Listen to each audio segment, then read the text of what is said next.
in the future.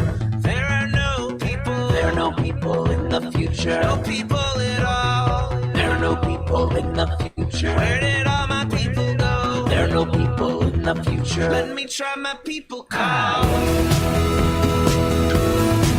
are all my people?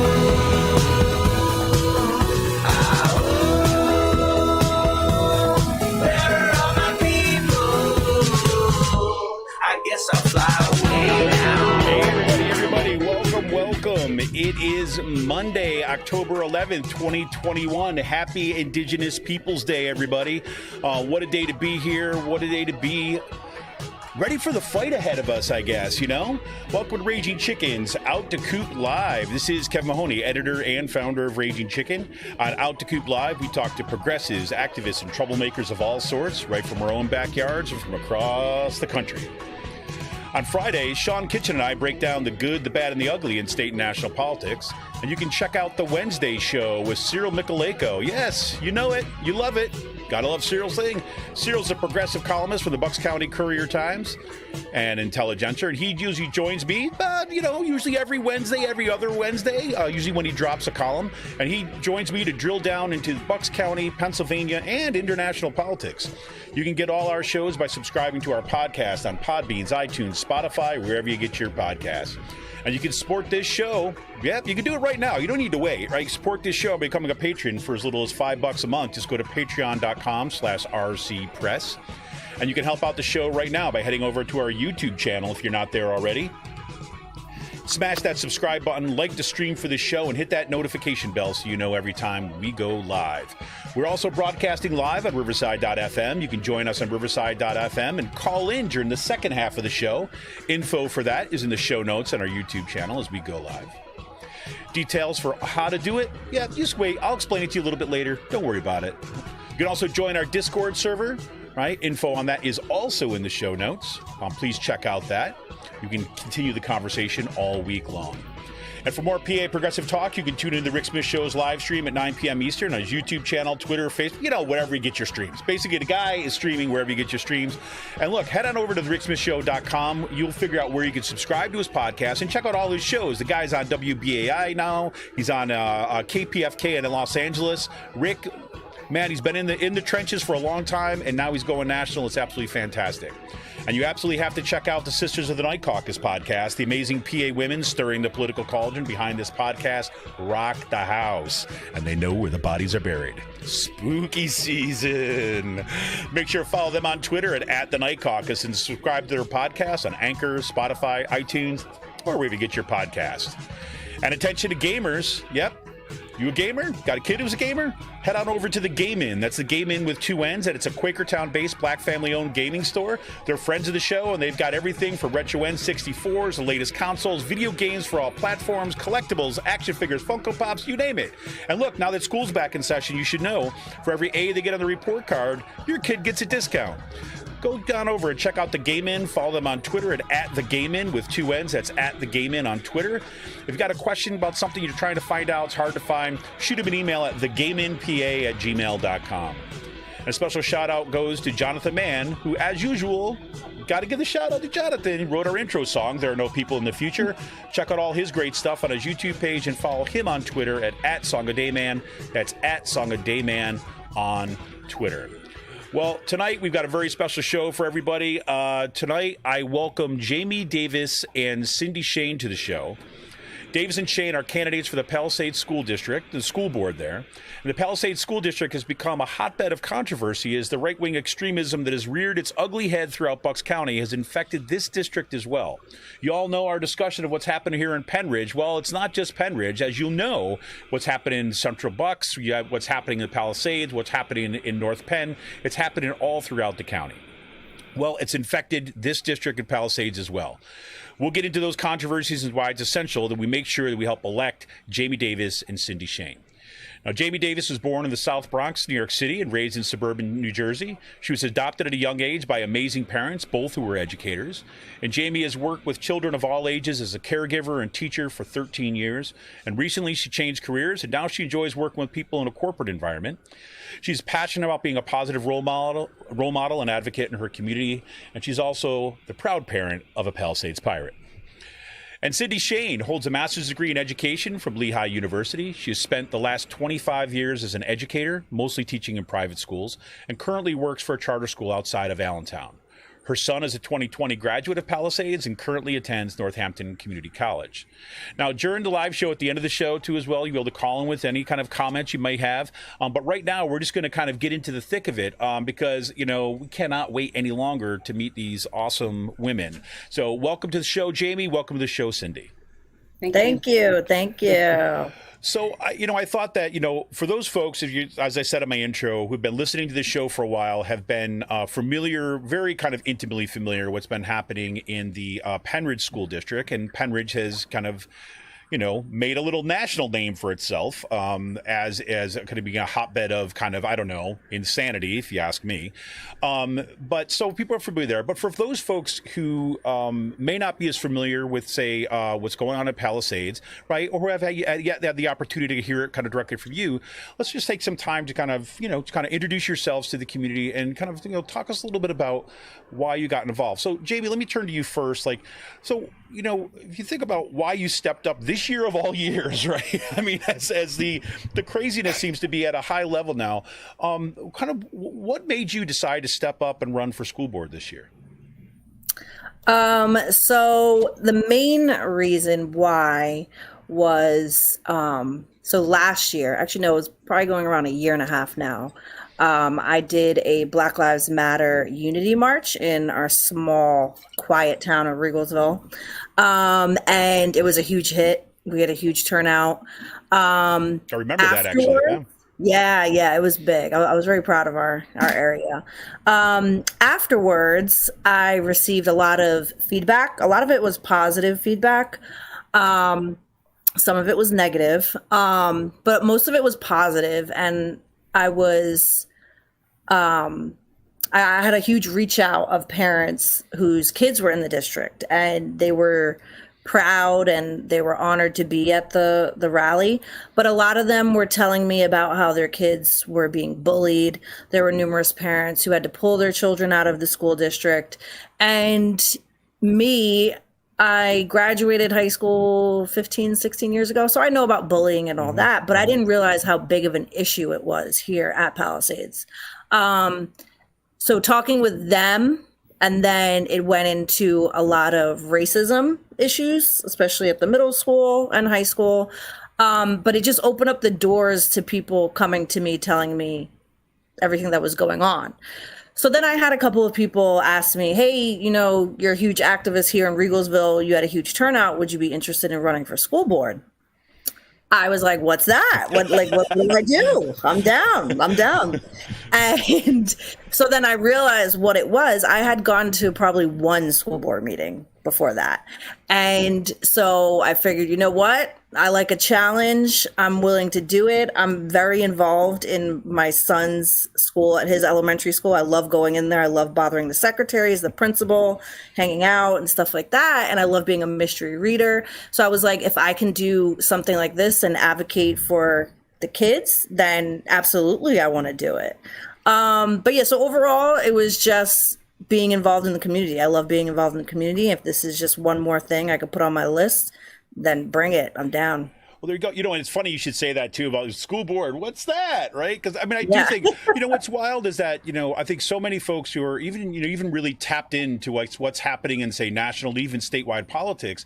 We know so little about what's happening like at our school boards and our local communities half the time, and it can be kind of like a mystery box as to how you actually even find out about what's going on. So exactly. And a big thing that I'm learning now is obviously how political it is. I didn't think it was this political until now that I'm in it. And but yeah, it's interesting. It's fun. It's a fun ride. There you go. So Cyndi, how about you? Now you've been an educator for a long time. And now, if I recall correctly, you also have worked with special needs kids. Is that correct? Yeah. I'm currently a paraprofessional at the school that I work at. Yeah. So what got you to step up? I mean, because everyone's pretty busy from what I talk to people, but to kind of take up this challenge too as well. Why now? So with everything that was going on last year, I really noticed that there was kind of a gap in communication. I felt like, constituents weren't always receiving responses. And so it wasn't a huge concern. I had no idea. This race is nothing like what I thought I was getting into. Nothing. It's really not. I was like, communicate. And so I was sort of toying with the idea. I'd had friends who'd been talking to me for a long time and saying, you really should do this. You'd be so good at it. And whatever. So, similar to Jamie, I had people talking to me a little bit, and I was hearing a little bit of the bullying stuff. I was hearing a lot of people who had left the district because they felt like their kids weren't getting what they needed. And so we're going to charter schools, and, it was just kind of all of this stuff. And I guess ultimately when I was like, okay, I have to decide today, because it was, fish or cut bait. Right. If I'm going to complain about it and say I'm not happy, then it's not right for me to not try to do something. I knew this was something that I could do. I knew it was something that I would be good at. And so I jumped in. Well, you have it. Now, it's funny you should say, well, how would I put this? Let me see. When you say that, well, I'm just going to ask you the question, right? So you said this was not the kind of race that you thought you would get into, not at all.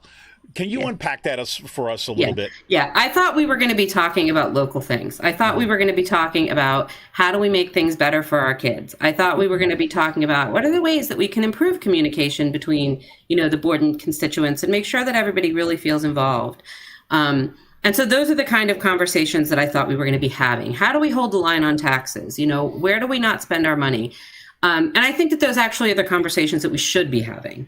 But instead, we've sort of had this outside, energy, I don't know what you even want to call it, coming into the district. And so we're talking about, there's these violent school board meetings where people are screaming at the school board for following the law. And, people are, it just, all this like CRT stuff, which is not in our, that's not a thing, but I just had no idea that this is what I was going to be talking about. Like, it's just not what I expected. It's okay, but it's not what I expected. And honestly, it's not really what I want to be doing, because I want to be talking about things that matter. I want to be talking about our kids and how do we help kids that are getting bullied, and how do we improve our cyber programs? And those are the conversations I really want to be having. Well, it seems like go ahead, Jamie. I'm sorry. No, I was going to go off of what Cyndi was saying, how we're talking about things that are a national issue, and I feel like we're forgetting things that are actually going on in our school district. And I feel like there are a lot of parents who go to the board meetings who yell profanities and things like that. They could be using that energy in a different way to get stuff done, and we could come together as a community and work on these things that need to get done. But I just feel like a lot of it is national fear mongering, and I get it. Don't get me wrong. I love a good protest. You stand up for your kids, I'm all for it, but there could be a better way of doing it. Well, and I think that when most people who are not like in the weeds of everything that's happening politically, both at the national and behind the scenes and all this stuff, when most people think about the school boards, it's the kind of things that Cyndi, you were laying out, basically saying, look, we're here to try to do the best by our kids, and at the same time recognize we have like a fiduciary responsibility to the community when it comes to making sure, about how our tax dollars are spent. And then, what kind of programs are going to be best? How do we make sure every kid's need is served? All those kinds of things. And I think there's this, it represents, or I don't know, it presents a certain kind of challenge, I would suppose, to be running for school board when you want to be talking about those things, but having to respond to, some really well-funded national propaganda campaigns that have gotten people really, fired up around stuff that's not even happening. I mean, can you take us in? I mean, I don't know who wants to take this up. Can you just take us into some of those school board meetings when you say that have kind of really started to go off the rails a little bit so people understand what's happening in Palisades? Can I jump in for 1 second? Because there's one there. No, it just occurred to me, like I sort of stopped talking and then it occurred to me that one of the things that I also didn't expect is I didn't expect this race to be so important. Right. And that's part of this conversation is, I mean, to be brutally honest, I thought I was going to be running unopposed. I was a little surprised that Dr. Ott was going to run again. Me too. But even then, I was like, okay. I mean, win or lose, like, does it matter? Sure, it matters. But like, I just didn't feel like it was going to be this high stakes thing. And what we're seeing now is we're seeing conversations about things like banning books, and just conversations that I never ever expected to be having in this country in my lifetime. And those generation. I didn't hear. And this generation, exactly. Yeah. It's and so it's really frightening. Like, it's frightening to me that we could possibly be taking an entire school district of children and setting them up to not be prepared to go out in the world, to not be prepared to go into a world where they're going to meet people who are different than them, because that's the world. And you're going to meet people who look different, who have different belief systems, and we're going to leave them unprepared. And so now I feel like this race is a lot more important than I ever thought it was going to be. Absolutely. So I just wanted to say that. Is that your sense of things too, Jamie? Yes, it is. And like, I always want to ask some of the parents, like, who want to get rid of these certain books, who want to get rid of certain subjects and such. I want to ask them, from their point of view, what would you tell your child when they get sent off to college? And let's say they want to go to college in Philadelphia, or they want to go to college where there is a huge diverse what am I trying to say? Population, class, or whatever. But I want to know what are they going to tell their kid when they come home from Thanksgiving break and they say that they met all these different types of people. Why wasn't that taught in my school district or something like that? And they had a role in taking that away from them. I want to know what are you going to say to your child to that? Like, that's the stuff that goes through my mind that I can't. I don't know what to say. I'm just speechless. No, and I've seen some of those conversations when those parents have actually been asked those things, and it's just they divert the conversation, right, to get back to what's happening. We have to protect this. We have to protect American values. We have to do all that. And it really is just these kind of talking points to say we want to prepare our kids for the 1950s. Right. Yes. And 1950s, by the way, in white America. Right. Yes. Because, Exactly. like, I don't see classes being there like how to avoid lynching. Right. I mean, that's not what they want. Yes. Right. So it's like it's this kind of like leave it to Beaver mentality. And I find it really dangerous. And a lot of what was happening even and I don't want to go too far kind of off down this trail here, but just what's happened at the national level in terms of education and trying to push kids towards, this private kind of education where they're only going to be exposed to other people that are just like them is part of the agenda that we saw from Betsy DeVos at the national level, is part of what we saw in terms of these privatization programs, and they're extraordinarily well funded, and they've been pushing in that direction for a long time. And it seems to me that this is both part of that process, right, to kind of go right after this whole idea about public education for a broad-based citizenship. And I'd like lowercase c and the citizen there, and people who are part of our community, and to educating them for the world as it is, right? Not some sort of kind of like, fantastical imagination about way it was way back when. Yes. Yeah. And then going back to what are they going to teach their children? So I understand every family is different, because there are things that I teach Logan in our family that a white person would not teach their child, from not putting your hands in your pockets to when you go into stores and stuff like that. So I understand people teach their kids different things, but I feel like this is stuff that they want to take away from our curriculum and things like that they need to go out into the world. Well, and I think that all children need. Exactly. Yeah, this is a perfect example. I would say, like, you just say those things that you teach your kid, right? Not to put your hands in your pocket, because we know we've got systemic racism here, and what that means for a black boy is something very different than it means for a white boy to walk into a store. And to actually to have, like, say, like a piece of literature discussed in a classroom in which that's an actual experience, that's an opportunity for understanding. right? Yes, it's an opportunity absolutely. for that white kid. Because look, I've seen, my own kids go through the school system, and I think most kids are this case. They're not aware of all the experiences of other kids that are out there. My sister is like, she's got a mental disability, right? As a result of a MMR shot that went awry when we were young. But, and so I've seen what it's meant for, her to be in a context in which other kids are kind of like asked to engage, right? And she's not just shuffled off into some sort of room, right? As some sort of aberrations in our community. And exactly. And that's what seems to be at stake. Sorry. Yeah, no, it is what's at stake. Yeah, and also with that, I relate to that so much because growing up, I have a learning disability. So growing up, I was in the small, teeny tiny special ed classes.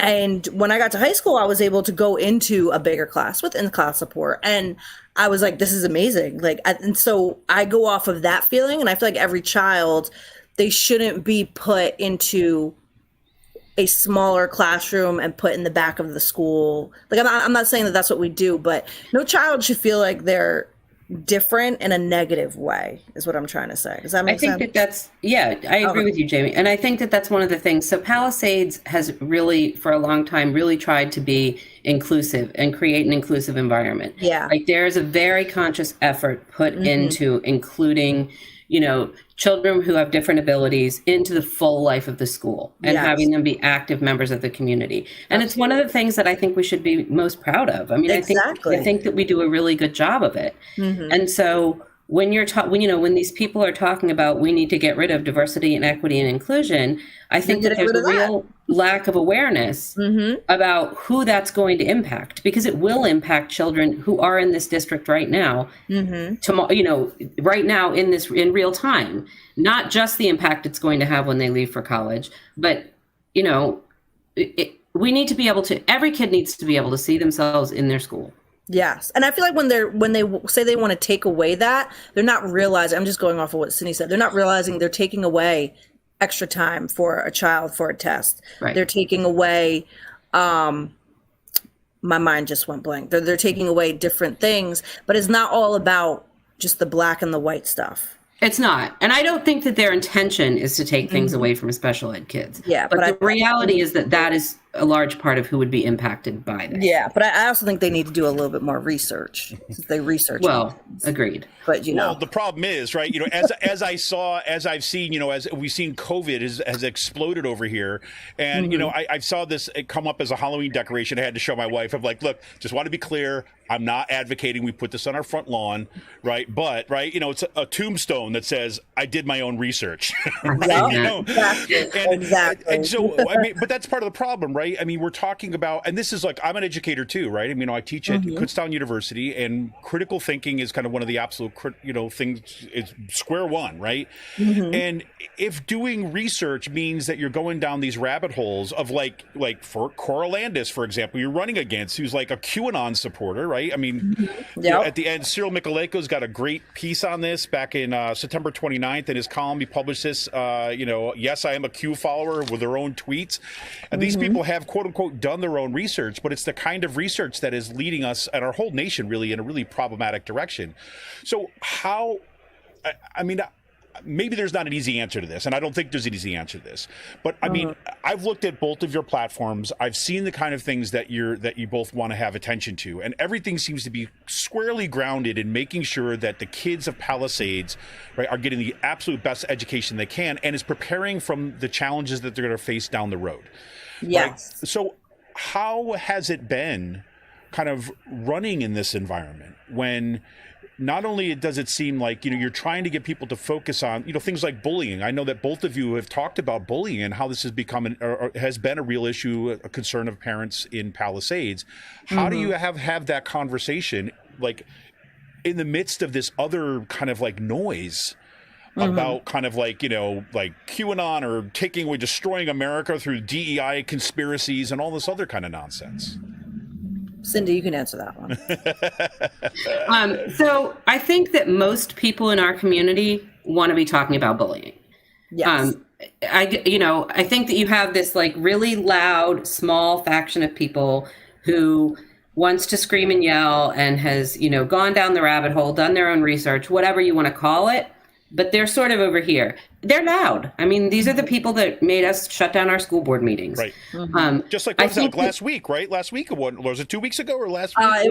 It was 2 weeks, 2.5, maybe three weeks ago. Yeah. No, it's okay. Yeah. No, last week we had a virtual school meeting, which was great. But I think that most of the people in our community want to talk about the issues that impact their kids. Yes. You know, and they hear this noise. And so I definitely have had people say to me, like, what do you know about this? Like, what is CRT? One of those people was Jamie Davis. Yeah. We were both sort of like, what are you talking about? And it's interesting, though, because I didn't know what it was. I even asked my mom, who's a college professor. I was like, what is CRT? And she's like, I don't know. Then I went and I asked my dad, who's a school principal, what is CRT? I don't know. I've been asked that numerous times, and I've come to the conclusion it's something that is not being taught in Palisades, and that is my final answer on that. It's not here in Palisades, and yeah. No, I mean, I look at just that perfect example. I mean, I actually remember when I was in college and I was studying some of this stuff, I came across CRT, right? Because it was, in law schools, not that I'm a lawyer, but it was in law schools as a way of trying to understanding, right? Basically, okay, look, we've had the civil rights movement, right? We've passed the Voting Rights Act. We've done all these legal things, which are opening up the franchise. And yet we have this persistence of systemic discrimination. How do we go about understanding that and the way that it kind of is impacted and is embedded in our legal codes? And that was Derek Bell's work. That's where it kind of started. But I think it's something that is gripped on by the right because it sounds like scary if you don't know what it is, right? And it's got race in the title, so they can whip up the base. But again, I don't want to kind of take us down that rabbit hole again, but it's true. Yeah, no, it's absolutely true. I can't think who it is. There's some right-wing guy that actually said, my goal is to have this is going to be what everything gets blamed on is CRT. Yep. Everything is going to be brought back to this. So it's a plan. It's a plan and a strategy to disrupt our country. Yes. Right, absolutely. So, okay, so let's go back to this then. So if we think about the issues that you all have tried to focus on, and when you're sitting and you're talking with parents or people in the community to try to get them out to vote, I mean, what are some of the things that you're focusing on and you see as some of the kind of central needs in Palisades that you're kind of frontlining your campaigns? Cyndi, why don't we start with you? Did you say Cyndi or me? Either way, Jamie, if you want to. Okay. Yeah, go ahead. Yeah. So one of another things a big thing that I've talked about, and I'm part of the youth football family, because my son plays. A big thing that a lot of parents have told me about was communication with teachers, communications with school board members, communication just throughout the community. And that was also one of the things I didn't mention before, but that was also another reason why I wanted to run, because me personally as a parent, I've emailed people, I've tried to call, and there just wasn't that communication line there. And then it went to people just talking on Facebook or Twitter or anything like that, and they're expressing their concerns there. So that's something that I tell parents is that I want to try and fix that. It's not going to be fixed overnight, but I want to try and be that person, because I noticed I'm not trying to sound conceited, but I am fabulous. But I noticed I am that type of person that people come to when they have an issue, because I just sit and I listen. And I feel like me being on the board, that would be something different, I guess, because I can't think of someone on the board now that is that open, that wants to talk to parents, I guess. I don't know. I feel like I'm just blabbering here. But yeah, but communication is something that's huge. And that's something that I tell parents is, we need to fix our communication issue here and not go on Facebook and bash the school. Look, you got some of the most kind of frustrating kind of occurrences can happen when you're trying to contact someone from the school board to find out about something that's going on. You get nothing in response, right? Yes. Or you get some kind of random form letter about something that you didn't even ask about, right? Yes. Yeah. Absolutely. So, Cyndi, how about you? When you're out there talking to folks, what are you talking about? What are we talking about? Well, we're talking about the same things that Jamie's talking about. I mean, we were talking about communication. We're talking about really, Palisades has a lot of really good programs already in place. We've started some anti-bullying stuff. I really want to see that expanded. My own personal dream would be for us to have a comprehensive, social emotional program throughout the district, because one of the things that I know about bullying is that once it's there, it's really, really hard to stop. And so I want to be clear that I think that the administrators that are in place right now are trying really hard. The teachers and administrators are doing their very best, but once it's there, it's really hard to stop it. The way to stop it is to create a culture where it's not acceptable. And the way that you do that is by teaching kids how to handle emotions and how to handle, hard conversations, and how to say to someone, I don't like what you're doing, in a way that is healthy for everyone. Let me ask you this about the bullying. I'm just curious about this. It's and I've heard this also from some parents from Palisades who I talked to, corresponded with, and they bring up bullying too as well. Now, you have an idea about why this is happening in Palisades so much? I mean, is it specifically across the board? Is it happening to particular groups of people, the bullying is taking place? Or does it seem to be, like you're saying, kind of strictly kind of like a cultural, kind of a culture of bullying or something like this that seems to be emerging in the school district? Well, one of the things that I've noticed is that because I've gotten this answer from teachers, because my son had a couple of issues, it wasn't seen, so we can't do anything about it. Even though numerous students have said, this person's bothering me every day, this person's bothering me, this person's bothering me. Well, we're not seeing it, so we can't do anything really about it. Dial this number and put in a request and say that you're being bullied or something like that. But that is the number one thing that I have personally been hearing is administration is just saying, well, we're not seeing anything. We haven't seen it. We haven't seen it. And the nature of bullying is that you're not going to see it, right? Exactly. But that's just what I have heard from parents and what I have seen personally.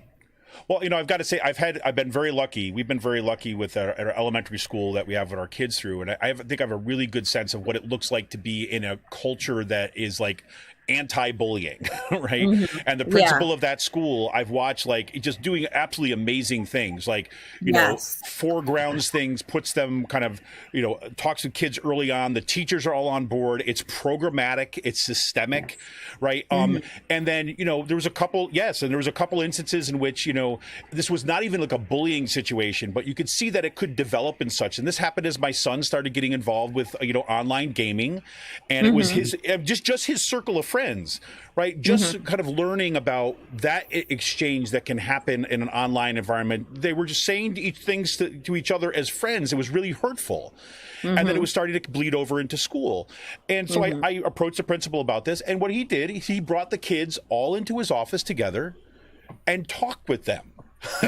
Right? It wasn't discipline. It wasn't this, but understood that this is kind of, this could lead in negative directions. And all of those kids that were brought into that conversations are still good friends and are on the other side of that, And so, I appreciate that so much. I get to see it on this side because I could recognize, especially I would imagine that it's in because Palisades is a pretty rural district, right? Yeah. And I could see that be even more difficult in some ways because you're spread out, right? And so parents are trying to solve problems, and if you're not kind of right there in the community, that could be extra tough. So the school becomes one of those places that really can model, ways of kind of engaging going forward.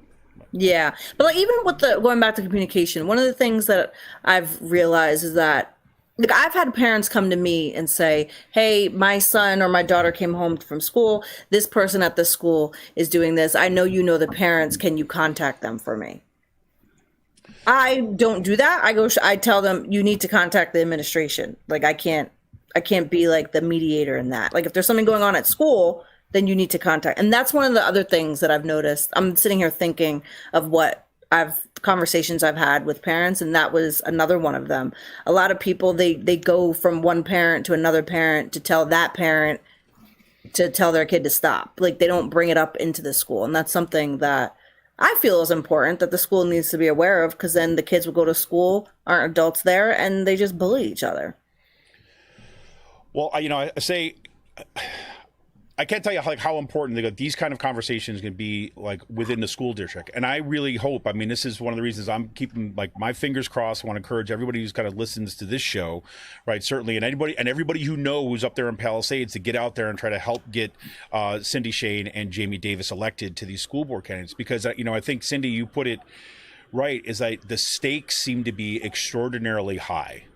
Yes. Right now. And for a local school board election, they're very high. Well, and it seems to me, it's like, why my concern always comes in, as we know this, right? For school board elections and off-year elections, turnout tends to be, the deciding factor. Like who can get people out there, which is why it's so important. Listen, if you've got some extra time and you're out there, people are listening to this show right now. We're going to have information on how to get in touch with Jamie and Cyndi after the show and say, hey, listen, how can I help out? Right. That might mean kind of like providing, it might even mean kind of donating some money, but it might mean just kind of going knocking on some doors, right? Calling some people to make sure that they're getting out there, because it seems to me is that, Palisades, I think, is one of these school districts, right? That if it goes the wrong way, it's going to have a negative impact for years to come. And, it seems to me that, we're doing our little spot here, right? And Raging Chicken to try to kind of see what we can do to try to, again, help amplify the work that you all are already doing on the line. All the volunteers that are part of your campaign that have are already out there knocking on doors and talking to people, because I feel it viscerally. Like in Bucks County, if we don't contest every single one of these school board elections against the extremists that want to take our school boards in school districts in directions that are really harmful for kids over the long term, then we've got to kind of be there. I mean, I don't know. Do you think I'm overstating the case here? No, can I put a little plug out there? Yeah, please. It is not too late for people to request mail-in ballots.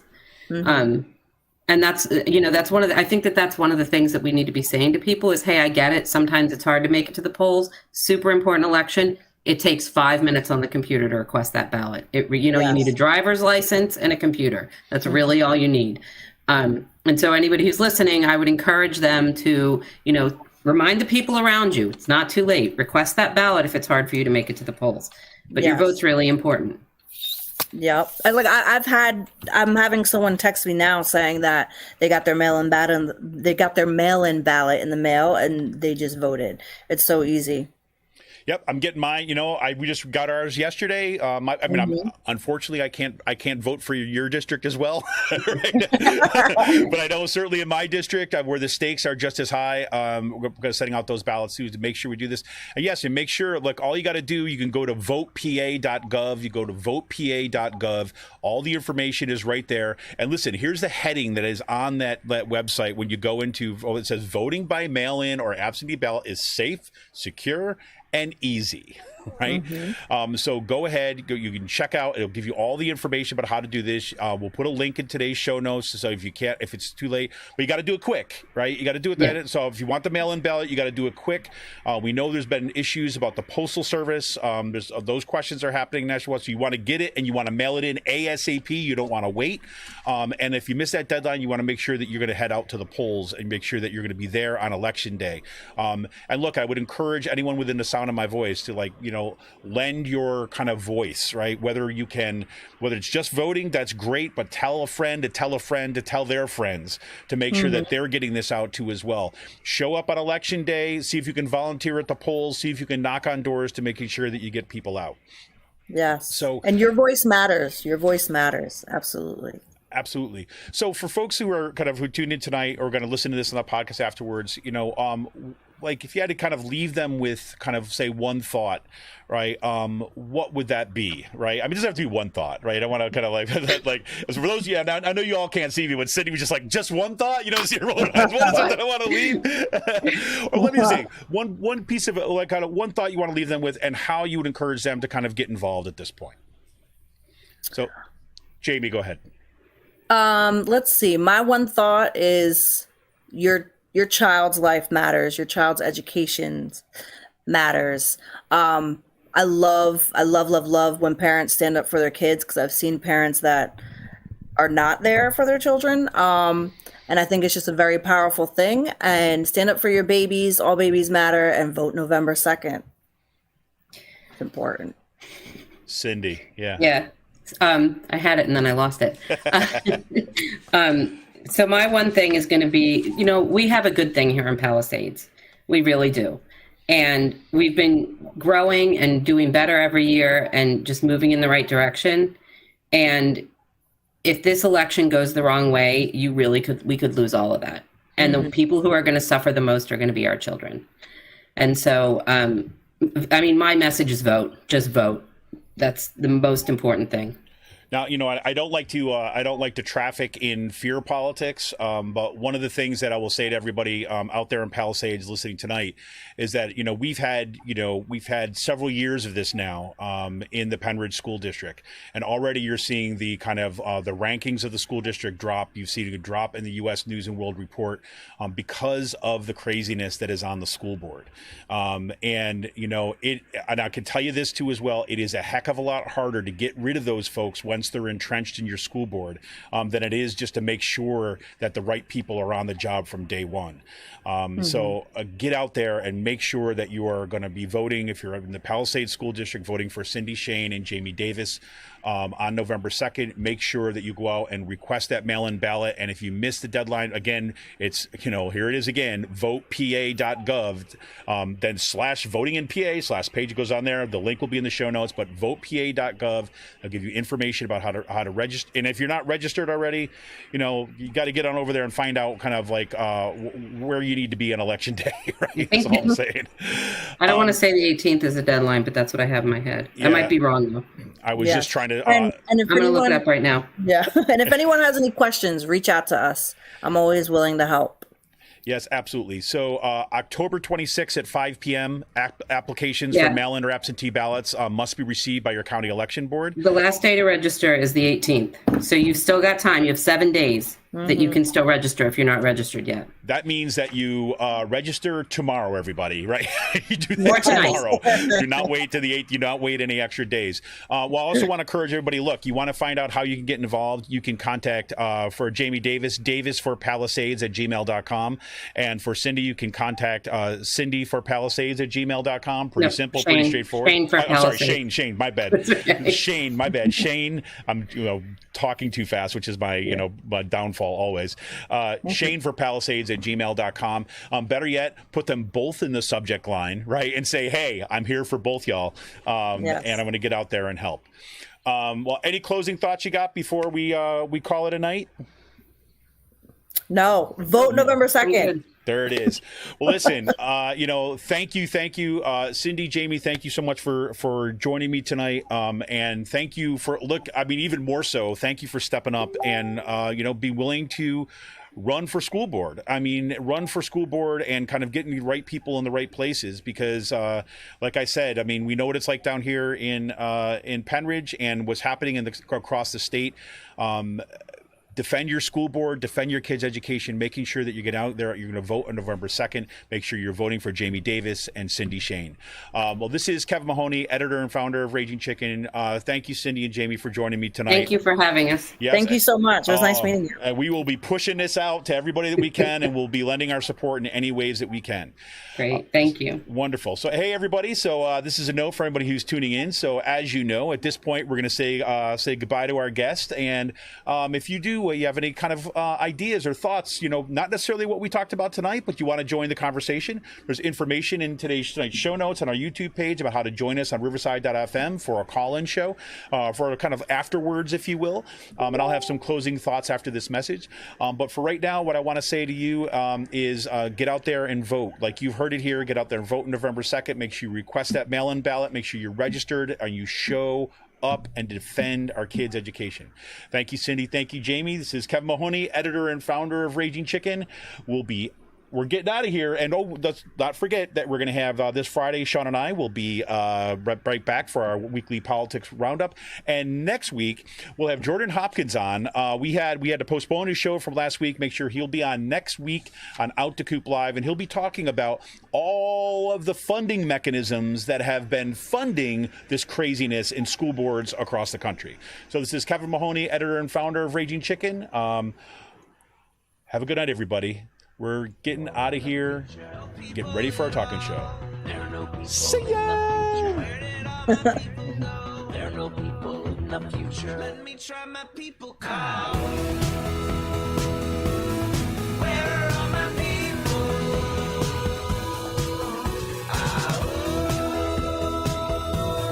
Where are all my people? I guess I'll fly away now.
Hey, everybody, welcome back. It's Kevin Mahoney, editor and founder of Raging Chicken, here for a little Out the Coop Live afterword.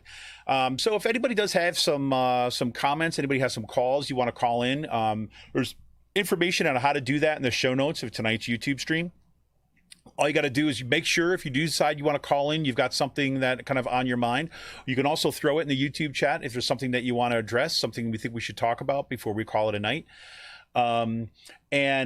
Just one thing I will ask you, if you do decide you want to join us on riverside.fm and you want to call in, make sure that you mute your YouTube volume. All you got to do is hit that little speaker on your YouTube channel and make sure that that's cuts out, and listen on riverside.fm. That'll prevent any feedback, that'll prevent any kind of issues with delay. Same kind of stuff you ever call on a radio show before. It's like that. So, boy, I'm so glad I talked to them tonight, I got to say. I don't know about you, but I've been wanting to talk to them for a while. I know what's been happening in Palisades has increasingly become more problematic. I was rereading Cyril's piece from, what was that, September 29th. This is... You can check it out in those newsletters. It says, yes, I'm a Q follower down the rabbit hole with keeping kids in school pack Cora's like Cora Landis. Right? Because remember, one of the issues here is that Cora Landis, who is running for school board up there, right, has come right out and said that she's a QAnon follower. Right. And that piece that he published on September 29th on his Substack, that's cyrilmichaleko.substack.com. Right. Just look him up. If you look up his name, Cyril Michaleko, you know what? I'll put a link in tonight's show notes so that you've got it there. Or a link in tonight's chat. Actually, could do that right now. This is the nice thing about doing this, this little afterwards can be a little bit more loosey-goosey about it. So I'm just going to copy. I'm just going to throw... There's the link for Cyril's Substack. Put that right in tonight's chat on YouTube. And I'll make sure that, you can find him anywhere. But anyways, get way off here. But let's just run through a little bit of what Cora Landis has set up there. So this is a tweet from September 3rd, 2020. She says, just who is Q? If it is who some think it is, we have a huge and welcome surprise in store. Can't wait. I love going down the rabbit hole. Want to meet me there? Hey, Jamie. I got Jamie in the chat now. That's awesome. All right. Here's another one. This is from September 2nd. So this is the day before, like the who is Q comment. She says, this is Okay, now this one is only for those who know this corona is a scam.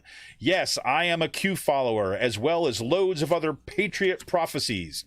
So here's the deal. Take off the masks. 5G is coming and coming fast. I've done a lot of research, and it's proven to be deadly to those with weak and compromised systems.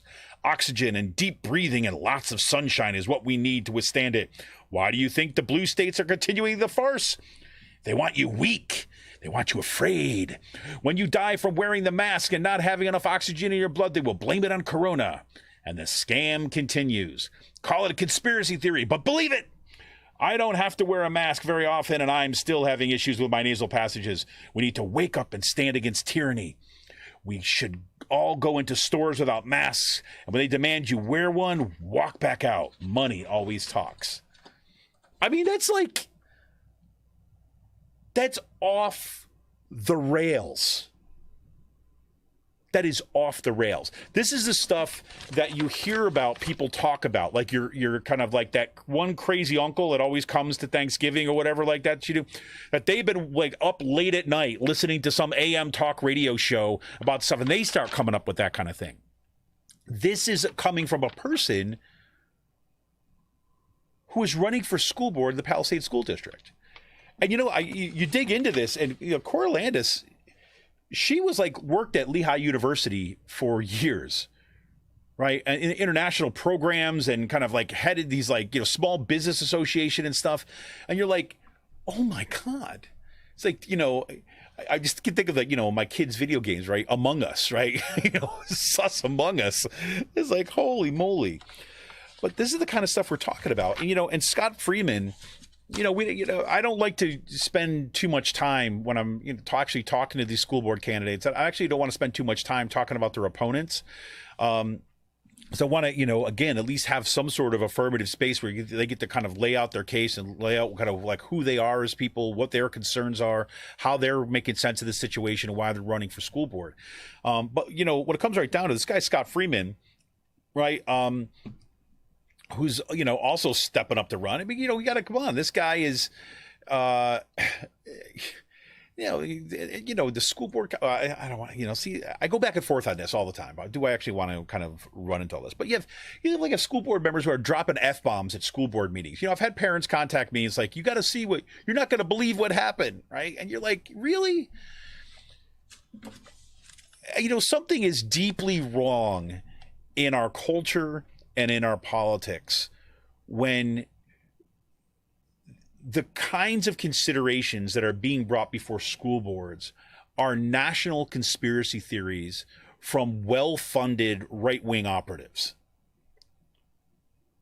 I mean, you heard Cyndi say this tonight. It's like, look, we've got some real issues that we should be dealing with in our school board. I mean, when I thought I was running, I thought I was going to be running for, let's make sure, we hold the line on taxes, make sure we're being kind of responsible in terms of how we're spending the money, because it's coming for the property taxes from, that we're all drawing from people in our community.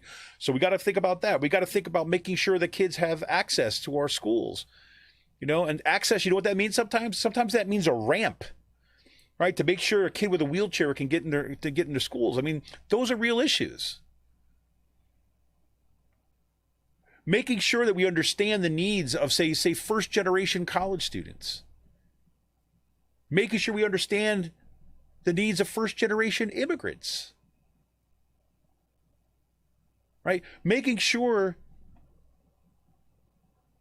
that our kids are prepared, as both Jamie and Cyndi said, as our kids are prepared for the world as it actually is. Jamie just said, yeah, that was James Ott. I'm sorry. I think I was a little bit being very confusing on that one. It's James Ott, not Scott Freeman, but James Ott was the one who was dropping the F-bombs at the school board meetings. But the idea is our world is complex. It's varied. Our own history, right, as a country is complex and varied. Excuse me. And we do no service to anybody by trying to literally whitewash our history or the way the world is. the other side of that too as well, we have to understand, and this is why I'm so glad that we're able to get Jordan Hopkins coming on next week. And after we had to postpone this past week, because he'll be on the 18th, next week. Well, understand that there is a broad agenda here, right? That we've been laying out, for weeks, months, years on this program, right?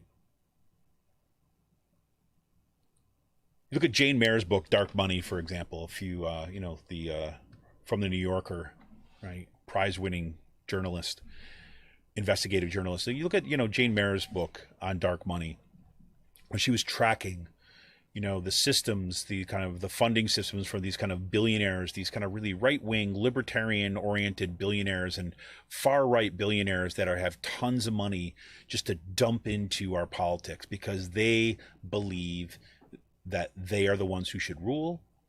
They believe that they're the ones who should control our politics, and they believe that their interest, right, should override all of ours. What does that mean? That means that they don't have to, all the money that they extract from all of us, from working our workaday lives, right, they get to keep, and they want more and more and more of it from us. And then they get to tell us what to do on top of it all. They get to tell us who belongs and who does not. They get to tell us who's in and who's out. They get us to tell us who is seen and who remains invisible. And that is not education. That is brute force politics that's using culture as a weapon.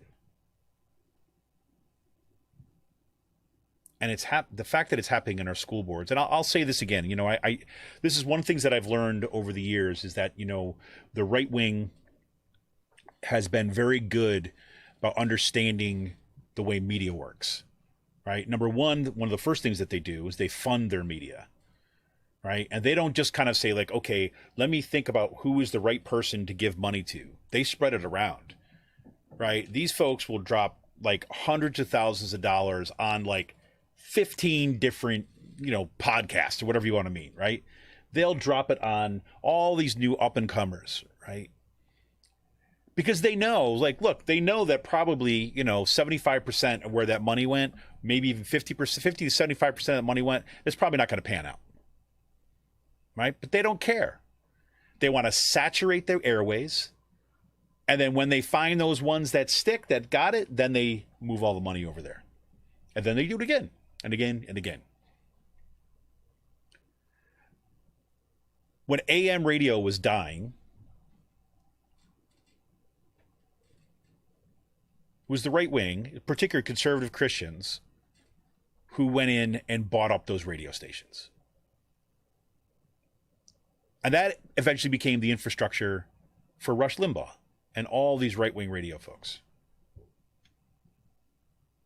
And they were willing to invest time, money, and personnel in building that infrastructure. We've really, really have got to understand that. We have got to understand that the stakes are extraordinarily high. At some level, the one thing that I think is useful about what we're seeing right now at the school board level is we're seeing the same stakes locally that are taking place nationally. And at some level, it makes it extraordinarily difficult and stressful on a daily basis, right? To see that, our kids, our communities are being used in this battle for, some sort of mythical right-wing white supremacist, idea of what America is. That's the same thing that's happening at the national level. And, again, I've said it 1,000 times and I'll say it again. It's like, that's the one positive that has come out of, the Trump presidency, right? Is that from day one, the Women's March, right? Indivisible. The DSA, Black Lives Matter, right? We have seen movements of young people that, thank God for them, I'm telling you. Thank God for them. And I do think that they get it, right? We talked about what happened in the York County, North York High School, where those kids stood up and said, "No, you're not gonna ban books in our school district. You're not gonna erase diverse perspectives from our curriculum." They stood up. They fought back. They protested. They engaged in nonviolent civil disobedience, the hallmark of change in this country, and they won the day. They brought something that was a local issue to a national issue to an international issue. And the York School Board caved. That's why Cyril last week, is a column that we talked about on the show last week, on the Wednesday show, saying, look, this is what happened in York, this is a call to Bucks County students. It is time to rise up to save education. As like parents and community members in here, it's a call for us too. And first and foremost, that has got to be get out to vote on November 2nd. I know school board elections or local elections can seem extraordinarily dull. It's a weird thing about our politics in this country. Like the politics that affects us most directly, as the most immediate impact on our lives, is the one we know the least about and are involved in the least. Generally speaking. That's the dynamic we need to shift. Right. And I see it happening, see in the Penrose School District, I've seen these parents organizing. I'm like, it's been a rare time in my life, which, that I felt like, I'm like, whoa, everyone else is way out ahead of me on organizing. I'm like, this is awesome. Look, I'm in the community. Right. So, yeah. So everybody, listen, thank you for tuning in tonight. And look, I'd encourage you, make sure you share out this show, right? Especially if you know folks in the Palisades School District, right? You want to make sure you want to introduce them to Jamie Davis and Cyndi Shain. Please go out and, share the show with them. But most important, look, have them get in touch with, davisforpalisades@gmail.com, Shain for and that's SHAIN, Shain for Palisades@gmail.com, right? And say, hey, look, I've never done this before. I haven't campaigned for somebody before, but how can I help? Right. One of the best experiences I had in the past several years when it comes to, say, local politics is I was actually the last round of school board elections. I worked the polls on the day of the polls. Right. And I had never done that for a school board election. I've done it in a national election, but never done a school board election. And just being out there and saying like, hey, I'm talking to other people in my community about something that's directly affecting them. Right. And I got to, advocate and tell you why I'm out here. Right. Why I care as a parent, why I think you should vote for these people. Right. And yes, look, sometimes it can feel a little awkward. It can. I'm a teacher, right? I teach higher ed, right? I talk for a living. Like here, I'm doing this show and stuff like this. I'm not like afraid to communicate. Right. But even then, I recognize a different context. It can feel a little uncomfortable. But you know what? That little bit of discomfort, is a small price to pay for our kids' future, our future, our communities. So do what you can. Right. Everybody can't do the same thing. Everybody is not going to be the one that's going to be out there shouting the best, but you can help. And that might just be say, hey, I'm going to share this information with my friends. Right. I'm going to share this information with my friends. I'm going to take, the information. I'm going to put this in the chat right now. Right. You can choose a few people, right, that right. Send them that link. If they're not registered, if they don't have a mail-in ballot or they don't know where they're going to vote or anything like this, send them to that link. There's the information. How to get, PA, www.vote.pa.gov, right? www.vote.pa.gov. Information about how to do that, right? And you think about it. If somebody has never voted a local election before, right, that might be a step for them, right? And if you get that one more vote out there, that matters, right? And it matters if you get 5 more votes out there and 10. And if everybody's doing that, we can win this. We can win this in Palisades. We can win this in Penridge. We could win this in North Penn. We can win this in Central Bucks and push back against this assault on public education and this kind of, multi-ethnic democracy that is still yet a promise in this country. So anyways, thank you all for tuning in tonight. I really appreciate it. Thank you all for the lively chat. I really, really appreciate it, everybody. And look, just thank you for being there. Thank you for being there. And for all those folks who have spent the time, sharing out our show, I can't tell you how, I can't thank you enough. I mean, it's something when I get up in the morning and I see 5-6 tweet notifications and Facebook notifications that somebody else has gone out and shared the show. That means so much for me. And thanks to all of you who've kind of stepped up and become a patron of the show, right? Have gone to patreon.com/rcpress. You can become a patron of the show for as little as $5 a month, right? That $5 a month allows us to do this. Allows us to expand our shows. That's why we were able to kind of start a new show with Cyril Michaleko, right? The columnist of the Bucks County Courier Times and Intelligencer. Right? It's why we continue our Friday news roundup. It's why hopefully we're going to see an expanded, our website, ragingchickenpress.org. We're going to see some writing come back to those pages because we've got some more people, thanks to people like you who've got the word out. And thanks for those folks who stepped up to become a patron over at patreon.com/rcpress. Thank you all tonight. This is Kevin Mahoney, editor and founder of Raging Chicken. I going to say goodnight. So see ya. There are no people in the future. No people at all. There are no people in the future. Where did all my people go? There are no people in the future. Let me try my people call.